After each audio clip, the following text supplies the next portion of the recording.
My girlfriend confessed. I only used you to make my ex jealous. I replied, did it work? Then I called her ex and told him his plan to pay me to date her had worked perfectly. She was left frantically trying to figure out who was playing who. I, 29M, thought I had found something real when my girlfriend told me she loved me 6 months into our relationship. We met at a coffee shop downtown, where she was reading alone at a corner table. The conversation flowed naturally, and within weeks we were inseparable. She was beautiful, intelligent, and seemed genuinely interested in everything I had to say. Looking back, I should have noticed how she always steered conversations toward her ex. The confession came on a Tuesday evening while we were cooking dinner together. She had been acting strange all week, checking her phone constantly and seeming distracted whenever I spoke. Finally, she turned to me with tears in her eyes and told me she had been using me to make her ex jealous. She explained that she never really loved me, that everything we shared was just part of her plan to win him back. She said she was sorry, but she couldn't keep pretending anymore because it was working and he wanted her back. I stood there holding the wooden spoon, pasta sauce dripping onto the kitchen floor, and asked her if it had worked. She looked confused by my calm reaction, nodding slowly while wiping her tears. I told her I was glad her plan had succeeded, then walked to the living room to get my phone. Her ex answered on the second ring.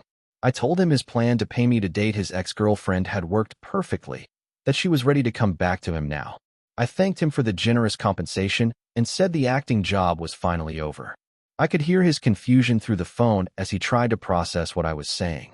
He kept asking what I meant about payment and acting, but I just told him she would explain everything and hung up. My girlfriend stood frozen in the kitchen doorway, her face cycling through confusion, horror, and panic. She demanded to know what I had just told him, and I explained that I had simply informed her ex about our business arrangement. She frantically asked what business arrangement, her voice rising with each word. I told her she would need to figure that out herself, then grabbed my jacket and left. Update 1. I spent the night at my brother's place, ignoring the constant buzzing of my phone. By morning, I had 17 missed calls from her and 4 from her ex.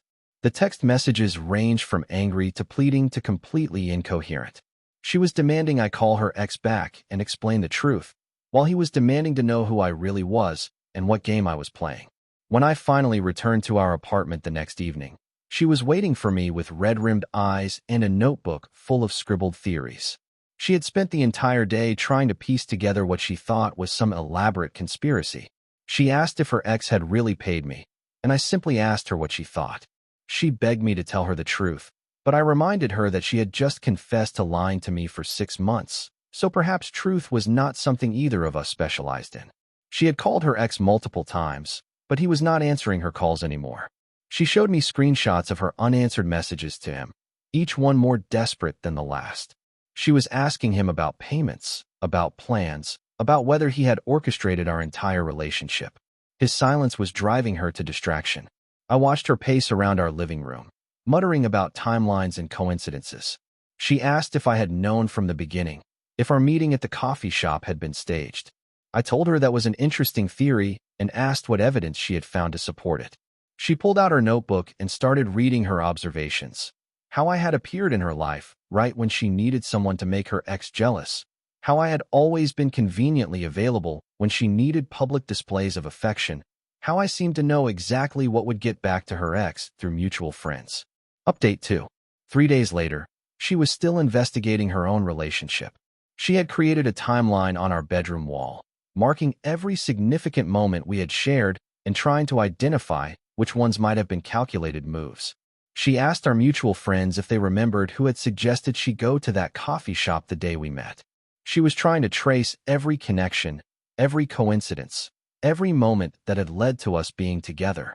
Her ex finally responded to her messages, but only to tell her he did not know what she was talking about and that he had never paid anyone to date her. He said he was confused by my phone call and did not want to be involved in whatever game we were playing. He told her to leave him alone and blocked her number. This sent her into an even deeper spiral of confusion. She confronted me with his denial, asking how I could explain his response if he had really hired me.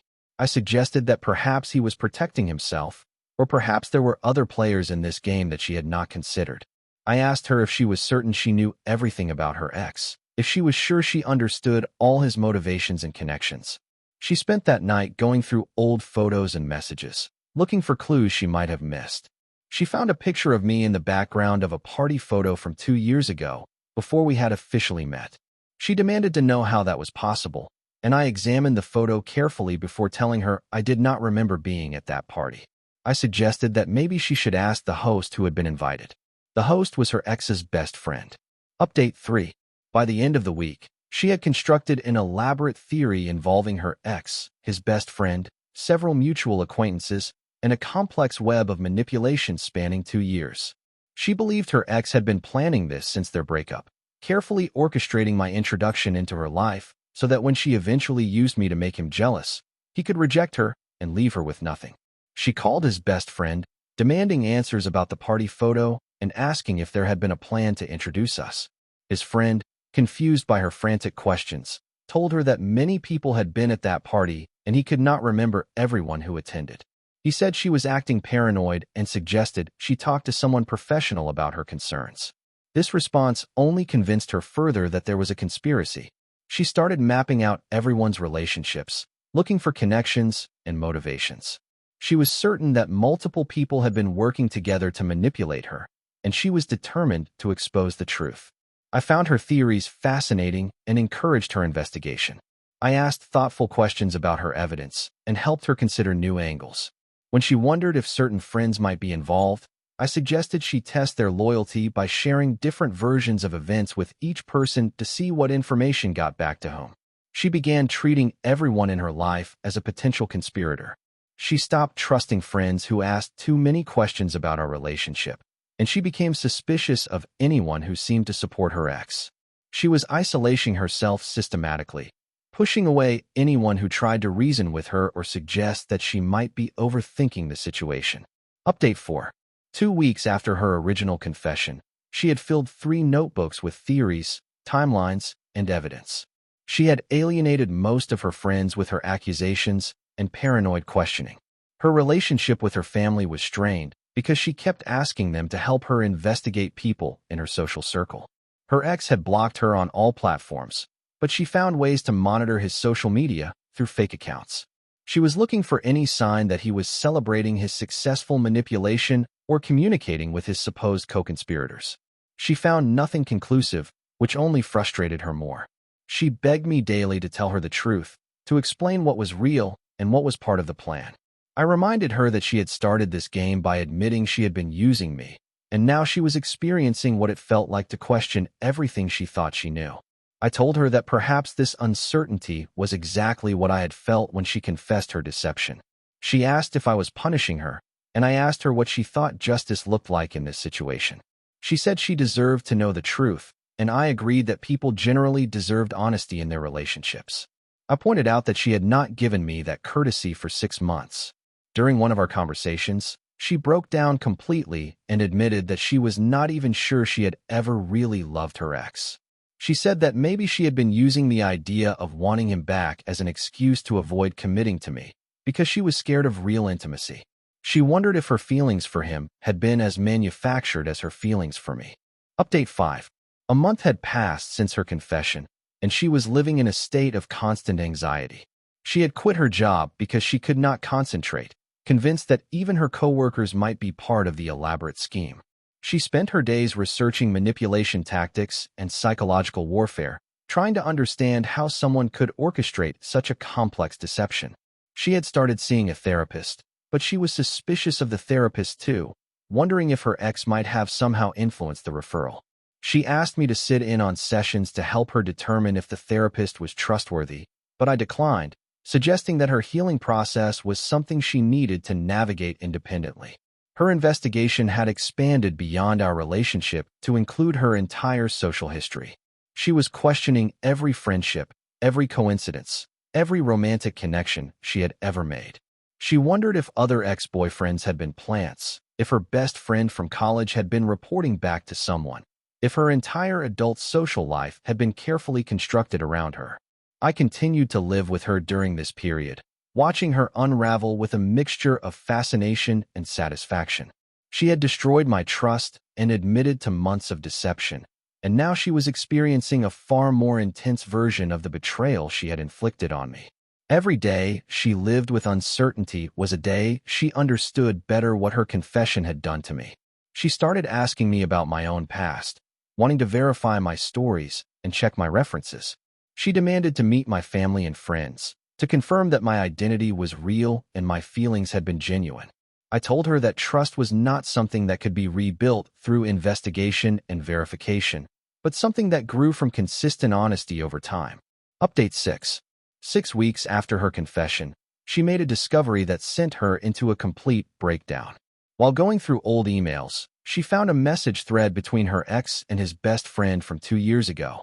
They were discussing her emotional state after their breakup and brainstorming ways to help her move on. In one message, her ex mentioned hoping she would find someone new who could make her happy. She interpreted this as evidence of their conspiracy, proof that they had planned to introduce someone new into her life. She printed out the emails and highlighted every phrase that seemed suspicious to her. She was convinced this was the smoking gun that would expose the entire plot. I read through the emails carefully and pointed out that they seemed like normal conversations between friends concerned about someone they cared about. The language was supportive, not manipulative, and there was no mention of hiring anyone or staging meetings. But she was too deep in her paranoia to accept this interpretation. She confronted her ex's best friend with the emails, demanding that he admit his role in the conspiracy. He was completely baffled by her accusations and told her she needed professional help. He said the emails proved the opposite of what she claimed, that they showed her ex genuinely caring about her well-being and wanting her to be happy. This conversation shattered something in her. She realized that she had been so desperate to find evidence of manipulation that she had twisted innocent expressions of care into proof of conspiracy. She came home and asked me if she was losing her mind, if her need to find a complex explanation had made her ignore simple truths. Final update. 2 months after her original confession, she finally asked me directly if I had been telling the truth about her ex paying me. I looked at her for a long moment, seeing the exhaustion and desperation in her eyes, and told her that her ex had never paid me anything. I explained that when she confessed to using me, I had improvised a story that would make her feel as confused and betrayed as I had felt in that moment. She stared at me in silence for several minutes, processing the revelation. Then she asked why I had let her suffer for so long, why I had watched her destroy her relationships and her peace of mind without intervening. I reminded her that she had admitted to a 6-month deception designed to manipulate another person's emotions, and I asked her how long she thought someone deserved to experience the consequences of that kind of betrayal. She wanted to know if anything between us had been real, if I had ever actually cared about her. I told her that my feelings had been genuine until the moment she admitted hers were fake. After that, I was curious to see how someone who could manipulate others would handle being manipulated themselves. She asked if we could start over, if we could build something real based on honesty. I told her that I had learned something important about myself during these 2 months. I was capable of orchestrating psychological torture, and I had enjoyed watching her suffer. I said that someone who could take pleasure in another person's mental anguish was probably not good relationship material. She moved out the following week. I helped her pack her belongings and listened as she tried to process everything that had happened. She admitted that she had learned what it felt like to question every relationship and every emotion, to wonder if anything in her life was genuine. She said she understood now what her confession had done to me. In the end, she had been right about one thing. She had been used. But not by me to make her ex jealous, and not by her ex to orchestrate some elaborate revenge. She had been used by her own capacity for deception as a mirror to show her exactly what manipulation felt like from the other side. The person playing the game had been her all along, and she had played herself better than anyone else ever could have.